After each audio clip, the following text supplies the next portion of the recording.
A lo largo de las Escrituras, Dios usó alimentos no solo como provisión, sino como símbolos de pacto, limpieza y autoridad. Cuando el maná descendió del cielo en el desierto, no solo calmó el hambre del pueblo de Israel, también fue una manifestación tangible del cuidado de Dios y de su presencia activa. En Números 11, 7, 9 se describe el maná como algo celestial que se recogía cada mañana y se preparaba según la instrucción divina. No era simplemente comida, era testimonio de que Dios estaba con ellos, caminando junto a ellos, proveyendo cada día lo necesario. Hoy, ese principio sigue vigente.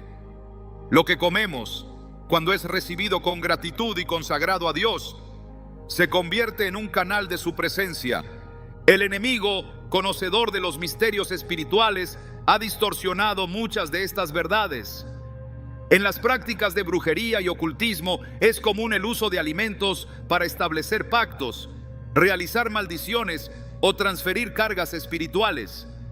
Lo que Dios diseñó como bendición, el enemigo trata de usar para destrucción. De ahí que sea tan importante consagrar lo que entra en nuestro hogar y en nuestra boca. Pablo lo afirma en 1 Timoteo 4, 4, 5. Porque todo lo que Dios creó es bueno, y nada es de desecharse, si se toma con acción de gracias, porque por la palabra de Dios y por la oración es santificado. Esta afirmación revela una verdad profunda. Hay una transformación espiritual que ocurre cuando oramos sobre lo que consumimos.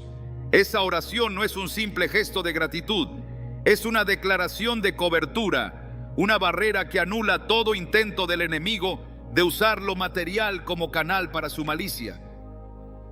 En el Antiguo Testamento encontramos múltiples ocasiones en las que los alimentos se convirtieron en signos de pacto y protección.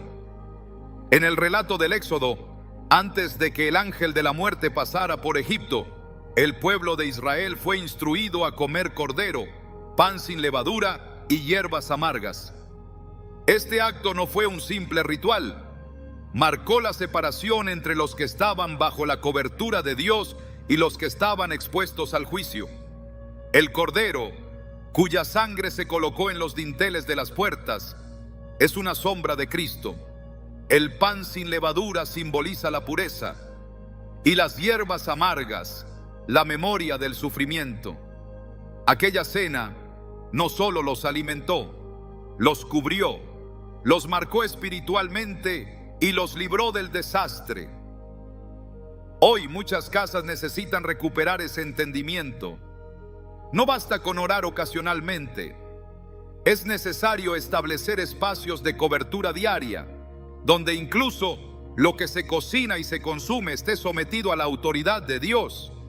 Jesús mismo utilizó el acto de comer como una forma de revelar lo espiritual. En la última cena tomó el pan, lo partió y dijo: «Este es mi cuerpo, que por vosotros es dado. Haced esto en memoria de mí».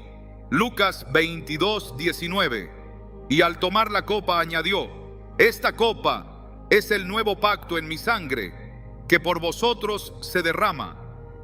Lo que parecía una simple cena fue, en realidad, una declaración de guerra espiritual. Jesús no solo estaba anunciando su sacrificio, estaba estableciendo una forma de recordar y activar ese sacrificio cada vez que comiéramos el pan y bebiéramos de la copa con fe. Ese mismo principio se aplica hoy, cuando consagramos nuestra comida, cuando oramos sobre ella con entendimiento. Estamos recordando el pacto, reforzando nuestra protección y cerrando toda puerta que el enemigo desee abrir. He escuchado testimonios de personas que, sin saberlo, habían recibido alimentos contaminados espiritualmente, ya sea en reuniones sociales, en regalos o incluso en restaurantes. Después de consumirlos, comenzaron a experimentar pesadillas, ansiedad o divisiones en sus familias. No es superstición, es una realidad espiritual. Así como el alimento puede ser canal de bendición, también puede ser usado por el enemigo si no es cubierto en oración. Deuteronomio 7:26 dice con claridad: no meterás cosa abominable en tu casa, para que no seas anatema como ella. La aborrecerás del todo y la abominarás, porque es anatema. Esto no solo aplica a objetos físicos, sino también a lo que ingerimos. Traer algo a casa o al cuerpo sin discernimiento puede abrir puertas que luego serán difíciles de cerrar. Por eso es tan importante retomar el hábito de orar por los alimentos, no como un acto automático, sino como una declaración de autoridad espiritual. Cuando oramos, estamos diciendo: este alimento está bajo el señorío de Cristo, y todo propósito oculto que el enemigo haya querido introducir queda anulado en el nombre de Jesús. Estamos estableciendo un cerco, una línea espiritual que el enemigo no puede cruzar. Es lo mismo que hizo Job cada vez que sus hijos celebraban. Ofrecía sacrificios preventivos por si acaso habían pecado en su corazón. Ese mismo celo debemos tener nosotros. Orar antes de cada comida, discernir lo que entra en casa, pedir al Espíritu Santo que nos muestre si algo debe ser apartado. Recordemos el caso del profeta Eliseo. En Desuelves Reyes 4:38-41, durante una gran hambruna, los hijos de los profetas estaban cocinando una olla de potaje. Sin saberlo, alguien echó una planta venenosa. Al probarla, todos gritaron: «Varón de Dios, la muerte está en la olla». Eliseo entonces pidió harina, la echó en la olla y dijo: «Sírvela a la gente para que coman». Y no hubo más daño. Este pasaje no solo revela el poder profético de Eliseo, sino una verdad espiritual. Cuando la presencia de Dios es invocada, incluso aquello que estaba contaminado puede ser purificado. Esa es la autoridad que se activa cuando consagramos nuestros alimentos con fe. El hogar de un creyente debe ser un altar permanente. Cada espacio, cada elemento, cada comida debe estar bajo la cobertura del Altísimo. Cuando lo está, ninguna brujería, ninguna maldición, ningún espíritu inmundo puede permanecer. Isaías 54:17 lo afirma con poder: ninguna arma forjada contra ti prosperará, y condenarás toda lengua que se levante contra ti en juicio. Esta es la herencia de los siervos del Señor. Esta herencia incluye también lo que consumimos. No estamos solos ni indefensos. Tenemos una autoridad delegada, un nombre poderoso que sobrepasa todo nombre: Jesús. La comida entonces no debe ser vista como algo neutral. En el mundo espiritual, todo tiene significado, todo tiene implicaciones. Así como la sal fue símbolo de pacto, como se menciona en Levítico 2:13, sazonarás con sal toda ofrenda que presentes, y no dejarás que falte jamás la sal del pacto de tu Dios sobre tu ofrenda. Así también hoy debemos entender que cada alimento puede ser instrumento de bendición si está bajo el pacto, o canal de contaminación si no lo está. Cuando se ora por los alimentos, se rompe todo pacto no deseado, se anulan maldiciones ocultas, se deshacen influencias. Es un acto sencillo, pero tremendamente poderoso.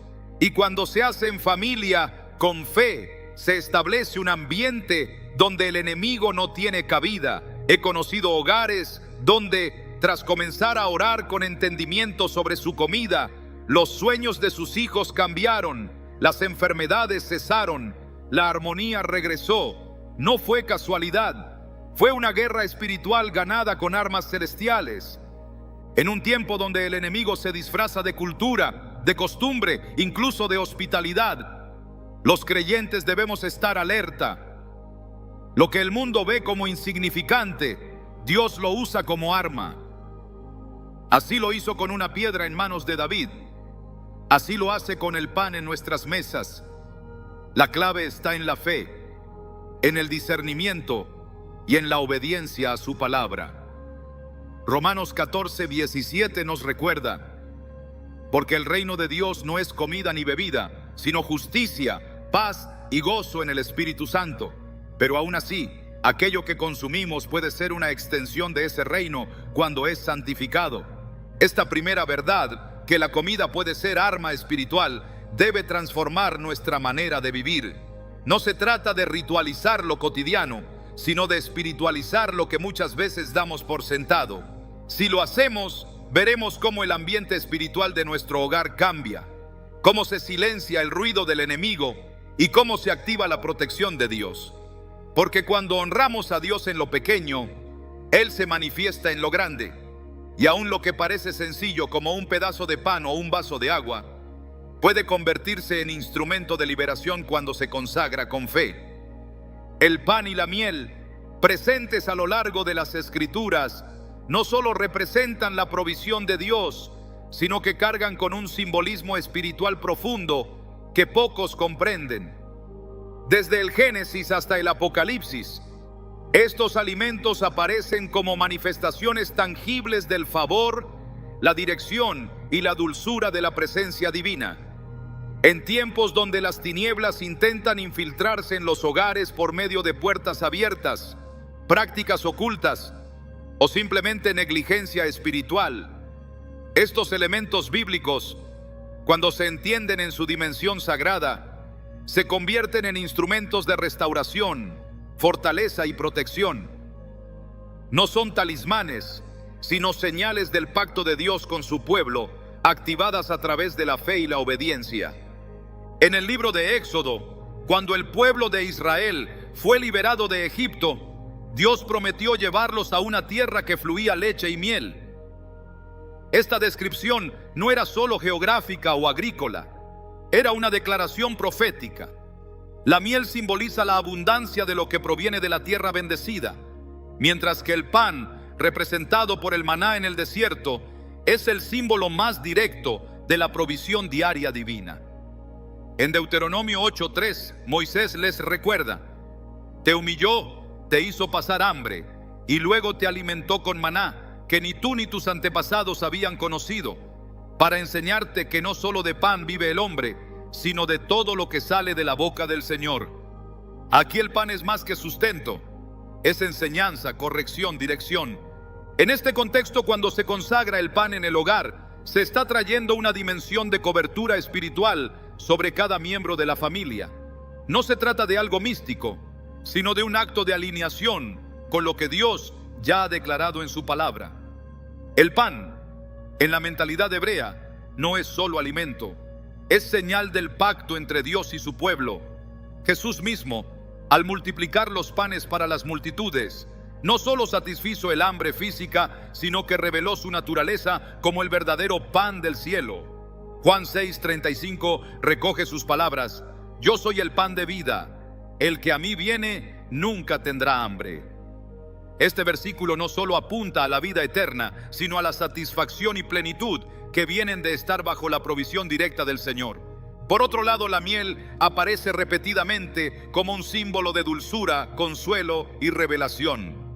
En el libro de Proverbios se dice: hijo mío, come miel, porque es buena, el panal es dulce a tu paladar, así será a tu alma el conocimiento de la sabiduría. Proverbios 24, 13, 14. Esta comparación entre la miel y la sabiduría muestra que en lo espiritual, la miel no solo representa bienestar, sino también entendimiento. En tiempos donde las tinieblas traen confusión, desánimo o desorientación espiritual, el símbolo de la miel apunta a la claridad que solo el Espíritu Santo puede traer al alma. La dulzura de la palabra revelada actúa como antídoto frente al veneno de la mentira y la opresión espiritual. El uso del pan y la miel en momentos estratégicos de la Biblia también es revelador. En 1 Samuel 14, Jonatán, el hijo del rey Saúl, había sido parte de una batalla donde todo el pueblo estaba fatigado. Mientras caminaba, encontró un panal de miel y extendió su vara para probar un poco. Inmediatamente su rostro se iluminó. La escritura dice: y le fueron aclarados sus ojos. 1 Samuel 14, 27. Esta escena no solo muestra el efecto físico de la miel, sino su impacto espiritual.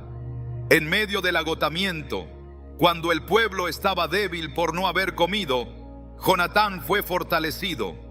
Sus ojos fueron abiertos. El ataque espiritual muchas veces se manifiesta en la fatiga, en el desgaste emocional, en la pérdida de visión. Aquí, la miel representa la restauración que viene cuando el alma se encuentra nuevamente con lo que Dios ha provisto. En momentos de batalla espiritual, cuando los hogares se ven atacados por influencias demoníacas, ambientes cargados o divisiones constantes, volver al símbolo del pan y la miel es regresar a la raíz de la provisión de Dios. El pan nos recuerda que cada día dependemos del sustento divino, no solo en lo material, sino en lo espiritual. La miel nos enseña que aun en medio del juicio o del desierto, la dulzura del Señor sigue estando disponible para quienes confían en Él.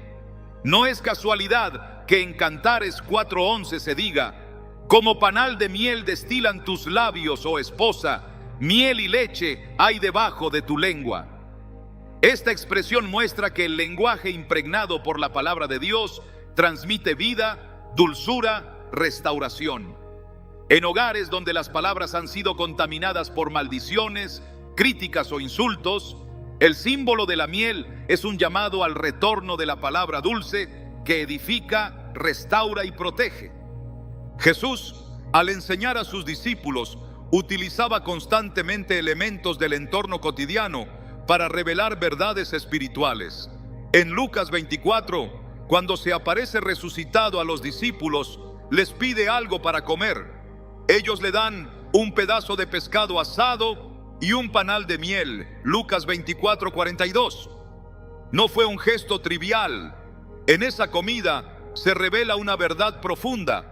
Aún resucitado, el Mesías se identifica con la humanidad, con la mesa, con el pan y la miel. Él, siendo la palabra viva, consume la dulzura de la creación como señal de reconciliación entre el cielo y la tierra. En ese acto, la presencia de Cristo restablece el orden, elimina el temor, sana la incredulidad. En muchos hogares, lo que falta no es solo doctrina o estructura espiritual, sino la presencia viva de Cristo manifestada en lo cotidiano, en la mesa, en la comida, en los gestos sencillos. Consagrar el pan y la miel en oración es una forma de invitar su presencia a cada comida, cada conversación, cada ambiente familiar. En el libro de Ezequiel, el profeta tiene una visión donde se le entrega un rollo con la palabra de Dios. Se le ordena que lo coma. Al hacerlo dice: y lo comí, y fue en mi boca dulce como la miel. Ezequiel 3:3. Este pasaje revela que la miel está directamente conectada con la experiencia de recibir la palabra en lo más íntimo. En hogares donde se siente confusión espiritual o donde hay dudas persistentes, consagrar la miel como símbolo del entendimiento espiritual puede ser un acto profético de restauración. No como acto mágico, sino como reconocimiento del valor de lo que Dios ha declarado. Así como Ezequiel fue fortalecido para hablar con valentía después de comer ese rollo, el creyente que alimenta su alma con la palabra y reconoce su dulzura es preparado para enfrentar toda oposición con discernimiento y autoridad. El pan, como representación del cuerpo de Cristo, tiene además un valor irrenunciable para quienes buscan protección espiritual. En 1 Corintios 10, 16, 17, Pablo dice: la copa de bendición que bendecimos no es la comunión de la sangre de Cristo. El pan que partimos no es la comunión del cuerpo de Cristo, porque un solo pan, un solo cuerpo somos, pues todos participamos de aquel mismo pan. Esta verdad no solo tiene implicaciones eclesiales, sino familiares. En la mesa del hogar, cuando el pan se parte y se ora con entendimiento, se recuerda y se activa esa comunión espiritual que cubre, protege y libera. Muchas veces el enemigo busca dividir, romper, fragmentar, pero el pan, cuando se ora con fe, es símbolo de unidad, de restauración de vínculos, de victoria sobre la fragmentación espiritual. La importancia del pan consagrado también se ve en el episodio donde los discípulos de Emaús caminan con Jesús sin reconocerlo. Fue solo cuando Él tomó el pan, lo bendijo, lo partió y les dio, que sus ojos fueron abiertos. Lucas 24, 30, 31. Este momento marca el poder revelador del pan bendecido. En hogares donde no hay claridad espiritual, donde hay confusión respecto al rumbo o propósito, establecer el acto de bendecir el pan puede ser una llave que abre la percepción, que restaura la visión y que conecta nuevamente con la presencia del Maestro. La batalla espiritual que muchas veces se libra en el interior del hogar no requiere grandes manifestaciones ni rituales complejos. Requiere actos de fe, entendidos desde la Escritura, activados con oración y obediencia. Tomar el pan, bendecirlo en el nombre del Señor, orar sobre la miel como símbolo de sabiduría y dulzura espiritual, no son acciones externas sin valor. Son recordatorios físicos de verdades espirituales que transforman el ambiente.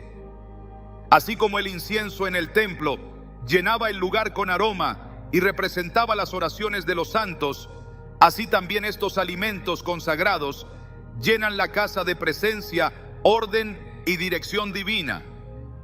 Cuando el enemigo quiere sembrar división, enfermedad o confusión, ataca lo cotidiano, distorsiona el lenguaje, contamina el ambiente y muchas veces lo hace comenzando por lo más básico, lo que entra en el cuerpo. En ese contexto, el pan y la miel, consagrados y recibidos con fe, actúan como escudos, no por su composición física, sino por lo que representan en el mundo espiritual. La mesa del hogar se convierte en altar, la comida en acto profético, la bendición en muralla. Es en este entendimiento que cada hogar puede comenzar a ver transformación, no por fuerza ni por poder humano, sino por el Espíritu del Señor, que actúa cuando se le da lugar.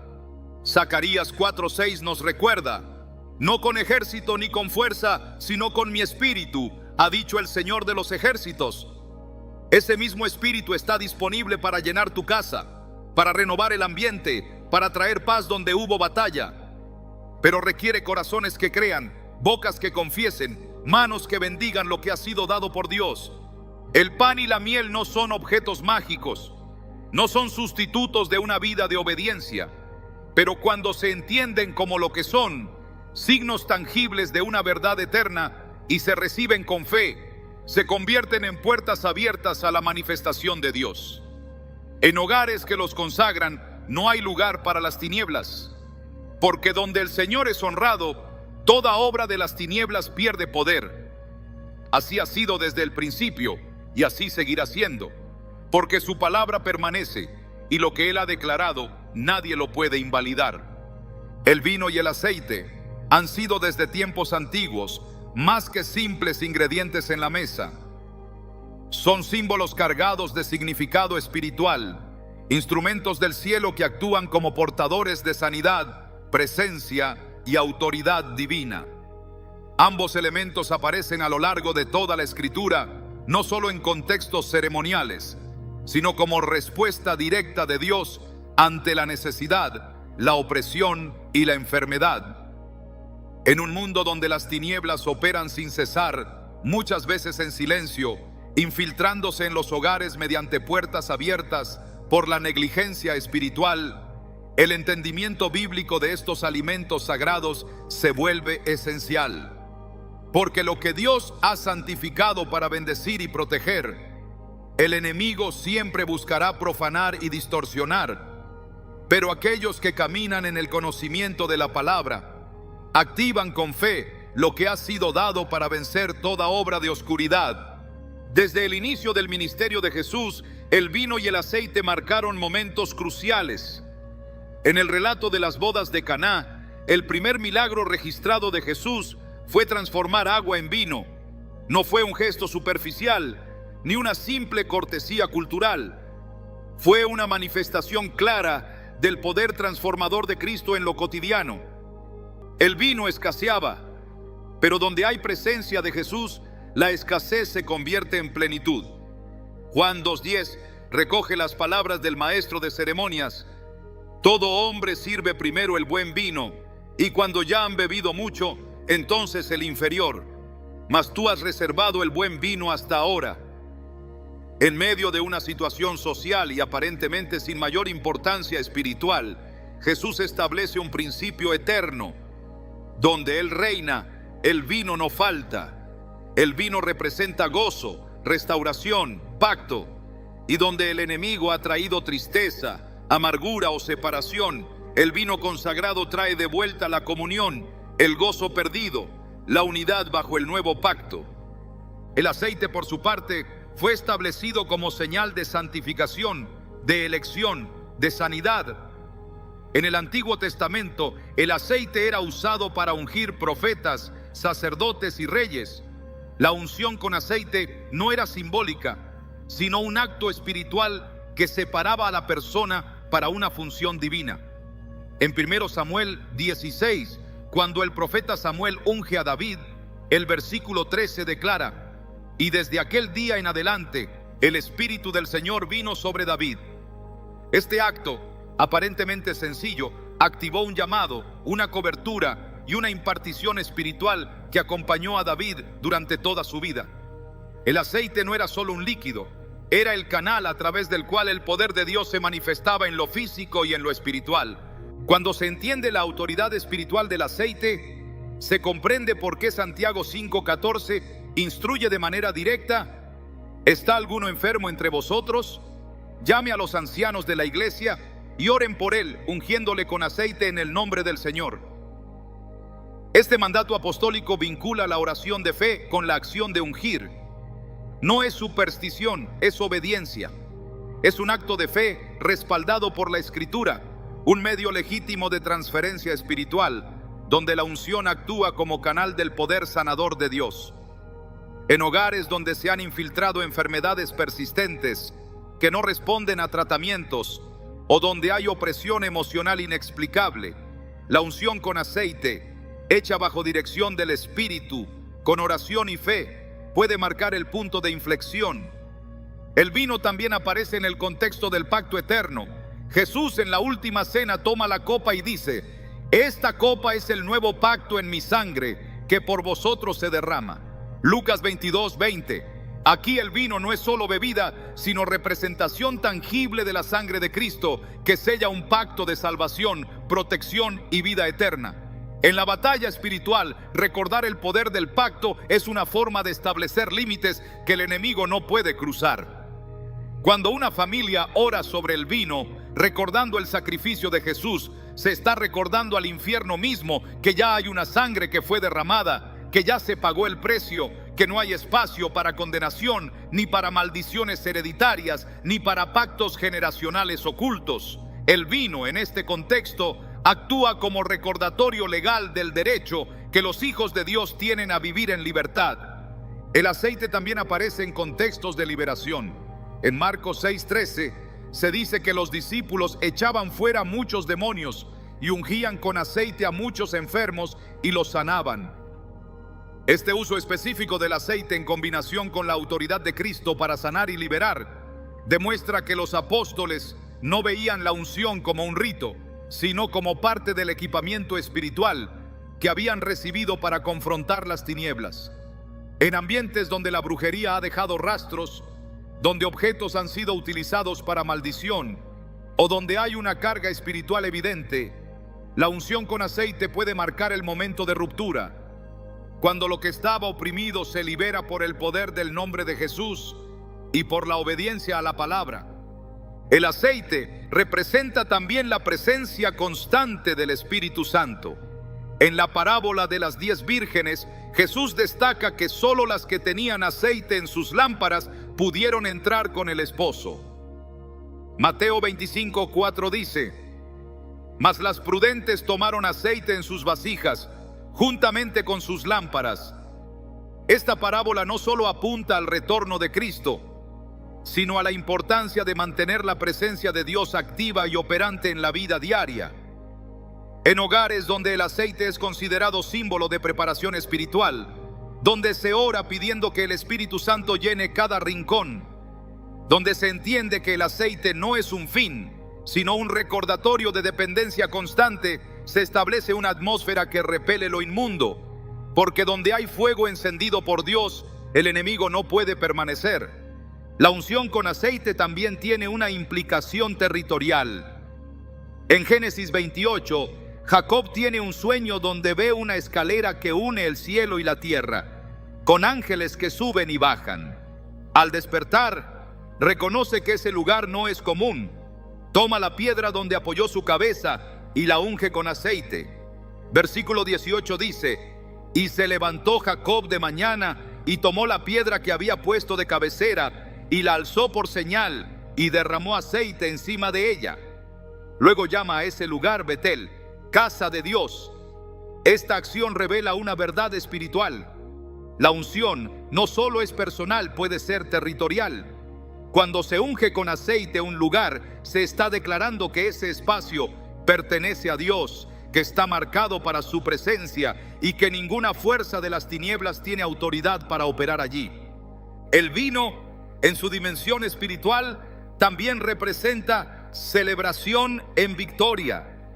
En el Antiguo Testamento, cuando el pueblo de Israel celebraba las fiestas del Señor, el vino era parte del gozo. Salmo 104:15 dice que Dios da el vino que alegra el corazón del hombre. Pero este gozo no era superficial, era gozo en obediencia, gozo bajo la cobertura de los mandamientos, gozo que surge de saber que el enemigo ha sido derrotado. Por eso, en contextos donde la tristeza, el lamento o la desesperanza se han apoderado de una familia, levantar una oración sobre el vino consagrado puede ser el acto de fe que rompe la atmósfera de opresión y abre el corazón nuevamente al gozo de la salvación. En la práctica espiritual, el entendimiento de estos elementos transforma su uso. El aceite y el vino no deben ser tratados con ligereza ni como meros símbolos religiosos. Son recordatorios físicos de realidades espirituales. Y cuando se utilizan bajo la dirección del Espíritu y en conformidad con la palabra, activan la intervención divina de manera clara. Porque el poder no está en el aceite en sí, ni en el vino, sino en la fe que se deposita en el Dios que los estableció como medios. Hebreos 11:6 afirma que sin fe es imposible agradar a Dios. Así también, el uso de estos alimentos sagrados requiere una fe viva, que entiende que la victoria sobre las tinieblas comienza con obediencia y se sostiene con discernimiento espiritual. En tiempos donde la brujería opera con mayor sutileza, disfrazada de tradiciones culturales, arte o terapias alternativas, el pueblo de Dios necesita volver al discernimiento. No todo lo que parece inofensivo lo es. No todo lo que se tolera debe ser aceptado. Por eso, recuperar el valor espiritual del vino y el aceite en la vida diaria es un acto de resistencia espiritual. Es afirmar que el hogar está bajo pacto, que los hijos están cubiertos, que no hay espacio para tinieblas, porque el que habita en ese lugar ha declarado que Jesús es el Señor. El poder de la sangre de Cristo representado en el vino sigue siendo suficiente. La unción del Espíritu representada en el aceite sigue siendo necesaria. Ambos elementos, usados con reverencia y fe, no solo fortalecen al creyente, sino que establecen una cobertura espiritual que transforma el ambiente. Porque no luchamos solos, no peleamos con armas humanas. Nuestra confianza está en aquel que venció en la cruz y que nos ha dado todo lo necesario para vivir en libertad. Así como en la antigüedad se ungían los objetos del tabernáculo para que fueran santificados, hoy también se puede consagrar el hogar, la familia y cada espacio con oración y con la fe activa que reconoce el poder del vino y del aceite. Y cuando se ora, cuando se declara la palabra, cuando se unge con entendimiento, entonces los muros caen, las cadenas se rompen y el enemigo retrocede. No por fuerza humana, sino por el respaldo del cielo. Porque está escrito: así será mi palabra que sale de mi boca. No volverá a mí vacía, sino que hará lo que yo quiero y será prosperada en aquello para que la envié. Isaías 55:11. Así también, cada acto hecho en fe, con el aceite y el vino como elementos consagrados, prosperará en aquello para lo que fue enviado: restaurar, liberar, proteger. Porque en Cristo, toda arma que se levanta contra sus hijos ya ha sido vencida. Desde las primeras páginas del Antiguo Testamento, la relación entre el alimento y la santificación del pueblo de Dios queda establecida con fuerza y claridad. Pero entre todos los elementos que componen esa mesa sagrada, hay uno que suele pasar desapercibido: las hierbas amargas. Su sabor áspero y su simbolismo profundo los convierten en un alimento de confrontación, de memoria, de limpieza interior y exterior. No son placenteras al paladar, pero sí necesarias para el alma. Y en el combate espiritual que muchos hogares enfrentan hoy, donde la influencia de la brujería y lo oculto se disfraza con sutileza, las hierbas amargas nos enseñan que hay momentos en que es necesario recordar, confrontar y purificar, aunque duela, aunque no sea dulce, aunque incomode. Cuando Dios instruyó al pueblo de Israel a preparar la Pascua, no lo hizo de forma arbitraria. Cada elemento del rito tenía un propósito espiritual y profético.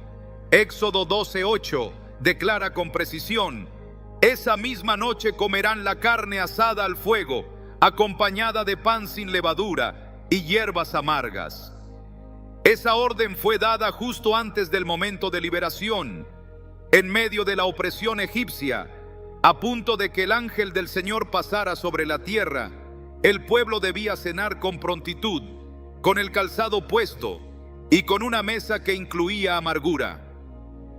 Las hierbas no estaban allí por su valor nutricional, sino por su capacidad simbólica. Representaban el dolor del pasado, la esclavitud vivida, pero también el compromiso de no regresar a Egipto, de no olvidar quién había traído la libertad. Por eso, cada vez que se consumían, no se hacía con ligereza, sino con un corazón que reconocía la necesidad de ser limpiado, sacudido, purificado de toda mezcla. En la guerra espiritual, uno de los engaños más persistentes del enemigo es hacer que el pueblo de Dios olvide de dónde lo sacó el Señor, olvide cuán destructiva fue la vida sin Él, olvide el precio de la desobediencia. Cuando se pierde la memoria espiritual, se abren puertas que nunca debieron ser abiertas. Las hierbas amargas actúan como recordatorio amargo y necesario de aquello que debe ser dejado atrás para que el presente sea santo y el futuro no esté contaminado por ciclos repetidos. En hogares donde la atmósfera espiritual se ha vuelto pesada, donde se perciben opresiones persistentes, donde las discusiones parecen encadenadas a patrones antiguos, es señal de que se necesita una purificación profunda, una confrontación con lo que ha sido tolerado. Y es allí donde el símbolo de las hierbas amargas entra como un mensaje del cielo. Hay cosas que no se endulzan, se enfrentan. Hay heridas que no se ignoran, se sanan con verdad. Hay espíritus que no se negocian, se expulsan. La amargura en lo espiritual no siempre es negativa. Hay una amargura santa, una tristeza según Dios, como enseña 2 Corintios 7:10. La tristeza que proviene de Dios produce el arrepentimiento que lleva a la salvación, de la cual no hay que arrepentirse. Esa tristeza que corta, que expone, que incomoda, es parte del proceso de limpieza. Las hierbas amargas, entonces, no son solo metáfora, son participación activa en ese llamado a purificarse, a dejar todo lo contaminado, a no volver atrás. Comerlas en obediencia era reconocer que la liberación venía acompañada de un rechazo radical a la vieja vida, a los ídolos, a las costumbres de Egipto que aún vivían en el corazón del pueblo. Uno de los peligros espirituales más persistentes es la tolerancia a lo oculto. No siempre se manifiesta en prácticas abiertamente paganas. A veces toma la forma de objetos decorativos, hábitos heredados, frases repetidas o simplemente ambientes que no han sido entregados al Señor. En esos casos, el alma se acostumbra al mal sabor, al peso espiritual, como si fuera normal vivir con cadenas invisibles. Pero las hierbas amargas, por su misma naturaleza, interrumpen esa normalidad, despiertan el discernimiento. Lo que parecía inofensivo se vuelve evidente. Lo que se había integrado a la rutina se revela como obstáculo. Es una amargura que sana porque despierta, que incomoda pero libera. En número 5, encontramos un episodio que, aunque envuelto en simbolismo antiguo, tiene una resonancia espiritual clara para quienes buscan limpiar su casa y su vida de toda contaminación. Dios instruye que una mujer acusada de infidelidad debía beber aguas amargas preparadas con polvo del suelo del tabernáculo. Si era culpable, el agua causaría maldición en su interior. Si era inocente, no le haría daño. Aunque esta práctica pertenece a una antigua dispensación, revela algo esencial. Lo amargo tiene la capacidad de revelar lo oculto. Las hierbas amargas, cuando se integran con fe al proceso espiritual del hogar, se convierten en una declaración. No toleraremos lo escondido, no encubriremos el pecado, no viviremos con lo que contamina. En ese acto simbólico y profético se establece un ambiente donde lo oculto no puede permanecer, porque donde hay luz, las tinieblas retroceden. Donde hay limpieza, la opresión no encuentra lugar. Las Escrituras nos muestran que no hay crecimiento espiritual sin confrontación, no hay madurez sin desarraigo. Jeremías 1:10 contiene un mandato que define el orden de la transformación. Mira, hoy te he puesto sobre naciones y reinos para arrancar y derribar, para destruir y demoler, para edificar y plantar. Antes de construir hay que derribar, antes de plantar hay que limpiar el terreno. Las hierbas amargas apuntan a ese primer paso. No son dulces, no son fáciles, pero preparan el camino para lo nuevo. No hay aceite sin corte, no hay vino sin prensa, no hay liberación sin verdad. Y en esa verdad muchas veces el sabor es amargo, pero es ese sabor el que disuelve las mentiras, el que rompe los pactos antiguos, el que elimina toda tolerancia a lo que Dios no aprueba. Los hogares necesitan pasar por este tipo de purificación, no como rito, sino como decisión espiritual. Examinar lo que se permite, lo que se repite, lo que se ignora. En el lenguaje de las Escrituras, eso es santificación. Hebreos 12:14 exhorta: seguid la paz con todos y la santidad, sin la cual nadie verá al Señor. No es un llamado a perfección humana, sino a limpieza continua. La santidad se construye en la renuncia a lo profano. Y muchas veces esa renuncia es amarga, cuesta, desafía, pero trae libertad. Porque donde hay santidad, hay presencia. Y donde hay presencia, la brujería, la opresión y toda tiniebla pierden poder. La cultura actual ha edulcorado todo. Lo amargo se evita, se descarta, se niega. Pero en lo espiritual, ese rechazo a lo amargo puede significar resistencia al proceso de purificación. La amargura que Dios permite no destruye, transforma, no condena, redime, no envenena, limpia. Las hierbas amargas entonces nos enseñan a abrazar el proceso, a no rechazar lo que incomoda si eso produce un fruto de justicia. Hebreos 12:11 afirma: es verdad que ninguna disciplina al presente parece ser causa de gozo, sino de tristeza, pero después da fruto apacible de justicia a los que en ella han sido ejercitados. Esa es la clave. El sabor amargo es pasajero, pero el fruto permanece. En la vida espiritual, toda contaminación no confrontada se acumula, como una raíz que no se ve, pero que comienza a extenderse hasta dominar el terreno.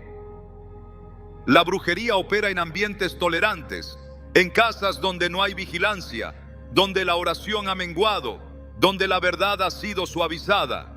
Pero las hierbas amargas nos recuerdan que hay que cortar de raíz, que no se negocia con la serpiente, que no se dialoga con lo oculto, que la limpieza debe ser total. La sangre del Cordero fue derramada para que el pueblo fuera libre, no para que viviera en mezcla. Y el que ha sido libre no vuelve a Egipto. Esa es la esencia del llamado que las hierbas amargas traen a la memoria: no regresar, no repetir, no olvidar. En Éxodo 13:3, Moisés dice al pueblo: acuérdate de este día en que saliste de Egipto, de la casa de servidumbre, pues Jehová te ha sacado de aquí con mano fuerte. Esa memoria debe ser preservada. Y cada vez que lo amargo se presenta en la mesa espiritual, es una oportunidad para renovar el compromiso, para decir: no volveré a lo que me encadenaba, no permitiré que lo oculto tome dominio, no ignoraré las señales del Espíritu. Esa decisión es la que marca la diferencia entre un hogar vulnerable y un hogar fortalecido, entre una atmósfera cargada y una atmósfera limpia, entre una vida dividida y una vida consagrada. Las hierbas amargas, lejos de ser un castigo, son una gracia, una advertencia misericordiosa, un llamado del cielo a revisar, a renunciar, a reordenar. No se trata de consumirlas físicamente, sino de entender el principio que representan. El llamado a no tolerar lo que Dios no tolera, a no endulzar lo que debe ser confrontado, a no permitir que el mal se acomode en la sombra, porque el Dios que libera también limpia, y el que limpia también restaura. Pero no hay restauración sin desarraigo, no hay plenitud sin purificación, y no hay victoria sin entrega radical. Por eso todo hogar que desee ser libre de ataques de brujería debe abrazar este principio: no solo proclamar libertad, sino vivir en pureza; no solo orar por cobertura, sino tomar decisiones que la sostengan; no solo pedir liberación, sino comprometerse con la verdad. Porque las tinieblas retroceden cuando el pueblo se vuelve radical, cuando no hay doblez, cuando no hay mezcla, cuando el altar es restaurado con sacrificio genuino. Y en ese altar, aunque haya lágrimas, aunque el proceso sea amargo, la gloria de Dios se manifiesta, porque el fuego de Dios desciende donde hay entrega completa, y donde está el fuego no hay lugar para el enemigo. El agua, desde los primeros capítulos de la Escritura, ha sido más que un recurso natural. Es un símbolo sagrado de separación, vida, juicio y restauración. Es el primer elemento sobre el que el Espíritu de Dios se movió en la creación. Como lo registra Génesis 1:2, el Espíritu de Dios se movía sobre la faz de las aguas. Esta imagen no es solo poética, es una declaración espiritual. El agua es el escenario inicial de la acción divina. A través de ella, Dios traza fronteras visibles e invisibles, establece límites entre lo puro y lo impuro, entre lo viejo y lo nuevo, entre lo que debe quedar atrás y lo que será transformado. En la batalla espiritual, donde la brujería intenta infiltrarse por medio de ambientes cargados y puertas abiertas, el agua consagrada se convierte en un recordatorio tangible de que todo lo que Dios toca, lo purifica, lo separa y lo redime. Cuando Dios decide juzgar la corrupción de la tierra en tiempos de Noé, no elige el fuego ni el viento, sino el agua, no como destrucción arbitraria, sino como medio para limpiar y comenzar de nuevo. Génesis 7 muestra cómo las aguas del diluvio no solo borraron lo impuro, sino que preservaron lo que había sido elegido, lo que estaba dentro del arca. En este sentido, el agua establece una línea de separación entre lo consagrado y lo condenado. No es una frontera débil, es contundente. No negocia con el pecado, lo cubre y lo disuelve. Así también, cuando el creyente ora sobre el agua, reconociendo su significado espiritual y entregándola a Dios como instrumento de limpieza, se activa esa misma fuerza de separación en el entorno. El agua entonces se convierte en una barrera, no por su naturaleza física, sino por la autoridad espiritual que la cubre. El pueblo de Israel, al salir de Egipto, pasó por el Mar Rojo, no por un camino común, sino por medio del agua abierta por la mano de Dios. Éxodo 14:22 declara: Entonces los hijos de Israel entraron por en medio del mar en seco, teniendo las aguas como muro a su derecha y a su izquierda. Esa escena no solo representa una liberación, sino la señal visible de una transición espiritual. Lo que estaba detrás ya no podía alcanzarlos. Lo que perseguía fue tragado por las mismas aguas que protegieron. Allí se confirma que cuando el agua es separada por el mandato divino, se convierte en muro para el justo y en juicio para el enemigo. En hogares donde se percibe la insistencia de ataques espirituales, el uso del agua consagrada bajo la dirección del Espíritu se transforma en un acto de fe que establece límites que las tinieblas no pueden traspasar. El ministerio de Juan el Bautista también establece la centralidad del agua en la preparación espiritual. Su mensaje no era solo verbal, venía acompañado de una acción específica: el bautismo en agua como señal de arrepentimiento.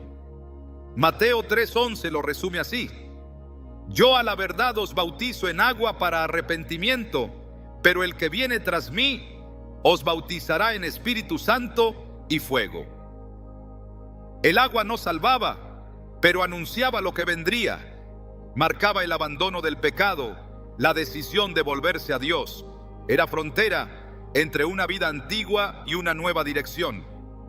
Así también, cuando se ora sobre el agua en el hogar, se puede declarar con autoridad que todo lo que pertenece a la vieja naturaleza, todo espíritu de confusión, toda carga invisible, queda fuera. La limpieza no es solo simbólica, es profética, porque el agua purificada en oración, como acto de fe, se convierte en señal de que el hogar está sellado, marcado, protegido. Jesús mismo usó el agua como elemento de enseñanza. En Juan 4, al hablar con la mujer samaritana junto al pozo, declara: el que bebiere del agua que yo le daré, no tendrá sed jamás. Juan 4:14. Esa agua representa la vida del Espíritu, la renovación interior, la transformación profunda. En contextos donde la brujería busca secar el alma, desgastar las fuerzas espirituales, confundir la percepción, el agua viva de Cristo se ofrece como fuente inagotable. Orar sobre el agua, bendecirla, reconocer que cada gota puede ser instrumento de limpieza espiritual, no es un acto supersticioso, sino una expresión bíblica de dependencia del Dios que purifica, que restaura y que llena de vida. En Apocalipsis 22:1, Juan ve un río de agua de vida, claro como el cristal, que salía del trono de Dios y del Cordero. Esa visión final conecta con el principio. El agua como manifestación de la presencia divina, como símbolo de eternidad, como declaración de que en la presencia de Dios no hay sequedad, no hay corrupción, no hay opresión que pueda resistir. En cada hogar donde se activa el poder espiritual del agua consagrada con fe, se establece una señal. Aquí gobierna el Cordero, aquí fluye la vida, aquí no hay espacio para lo inmundo. No basta con conocer el simbolismo espiritual de los alimentos sagrados. El conocimiento sin acción pierde fuerza. Lo que transforma el ambiente de un hogar no es solo la comprensión, sino la obediencia que activa lo que Dios ha revelado. Por eso, cuando se habla del pan, la miel, el vino, el aceite, las hierbas amargas o el agua, no se trata de almacenarlos en la alacena ni de tenerlos como recuerdos religiosos. Se trata de consagrarlos con fe, de usarlos con entendimiento, de colocarlos bajo la cobertura de la palabra, para que cumplan su propósito como instrumentos de guerra espiritual, restauración y limpieza. En el reino de Dios, nada ocurre por casualidad. Cada acto tiene un peso eterno cuando es hecho en obediencia. Así como Moisés levantó su vara para abrir el mar, como los sacerdotes pisaron el Jordán para que las aguas se detuvieran, como el profeta Eliseo arrojó sal en las aguas para sanar la tierra, cada acción respaldada por fe y dirección divina tiene repercusiones espirituales. En el hogar, esto significa tomar estos alimentos sagrados, no como símbolos vacíos, sino como llaves que abren la manifestación de la presencia de Dios. El pan puede ser colocado en la mesa con oración, recordando la provisión y la unidad del cuerpo de Cristo. La miel puede ser bendecida como representación de sabiduría y dulzura espiritual, restaurando el lenguaje, la comunión, el entendimiento.